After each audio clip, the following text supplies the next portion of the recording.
Okay, so in this video we're going to demonstrate how to change your clicker kit. So I'm taking this side plate, which came off of this reel. I took all 5 screws off. There's 5 side plate screws. You're just going to unscrew those, pop the side plate off, make sure your reel is in free spool. It takes the tension off the spool while you work on it. So pop the side plate off. I already had taken off the tongue and button. There's a screw here, and you just unscrew that and that pops right out. Next you have the spring, the clicker spring right here. This one is graphite, so you're just going to take a Phillips, and be careful you don't strip these. You're going to unscrew that, screw on the spring,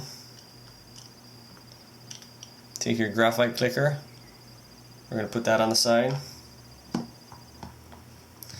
Now, the clicker kits I sell, they're custom made buttons. This is what the button looks like.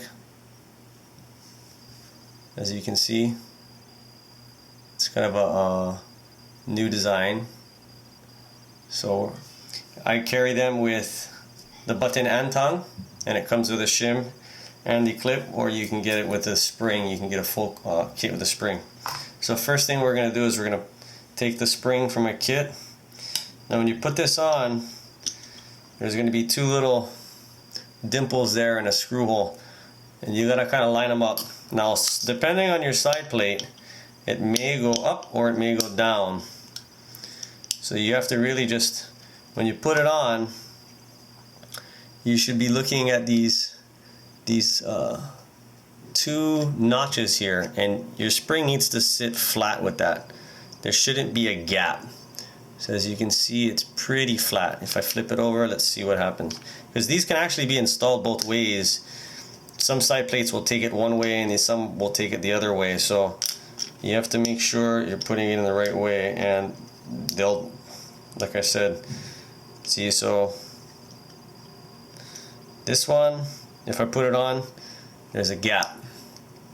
So it goes this way. But like I said, some side plates, it'll take both. So just check, make sure it's sitting flat up against there. Okay, and once you have that in, give it a little push. You're going to take that screw from your previous spring, you're going to pop it in there, and then you're going to screw that down. Don't strip it now because these can strip very easily. Okay, next we're going to take our new aftermarket button. Right? We're going to go ahead and just pop that thing in. Now depending on your side plate, it may or may not use a shim, but my kits come with a shim anyway. So usually the 4 and 5 series take a shim, and the 3 series tend not to take shim. 6 series can be shim as well. So I'm just going to go ahead and put the shim in and see how it fits. So we're putting the shim right there. We're going to take our custom tongue that comes with the kit, which happens to be thicker and stronger than the stock.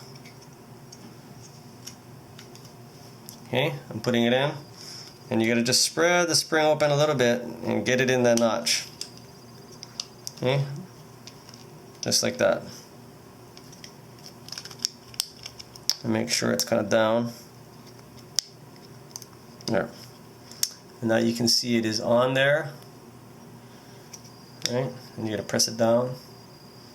You can see that. So I got it in that notch there. I just spread the spring open a little bit. Okay, my kit comes with a E-clip right there. So we're just going to pop that in. Oh, be careful, don't lose these. Okay, take a flathead, watch your finger, and come from the side so you don't poke your finger. If you go like this and you miss, it's going to go straight into your thumb. So come like this. Okay. And that's it. Just give it a test. And there shouldn't be too much play back and forth. If it's too tight going on, then you know you got to remove the shim and repeat the process, put it back together. So in this case it fit perfect. But like I said, some side plates, the purpose of the shim is because the side plates vary in thickness. So some side plates take the shim, that little black washer, and some don't. So if it's too tight, then you take it out. If it's kind of loose, then you use the shim. But it should be just like this, nice and tight. And there's our button right there, as you can see. And that's it. Once everything's all installed nice and tight, you can add some grease over here by the tongue. Put a little bit of grease by the screw to just protect it. And we're going to go ahead and you install it back onto your reel. Line up the holes and your side plate screws. Make sure you add a whole bunch of grease in there and install it back on. And then you give it a test. Put the clicker in engage. Just crank it, and it should be nice and loud, shouldn't be loose, should be nice and tight. And that's how you upgrade your clicker kit. For more information, you can visit my website at uluajunkies.com. That's uluajunkies.com. We specialize in Newell parts and other Ulua fishing gear. Thank you.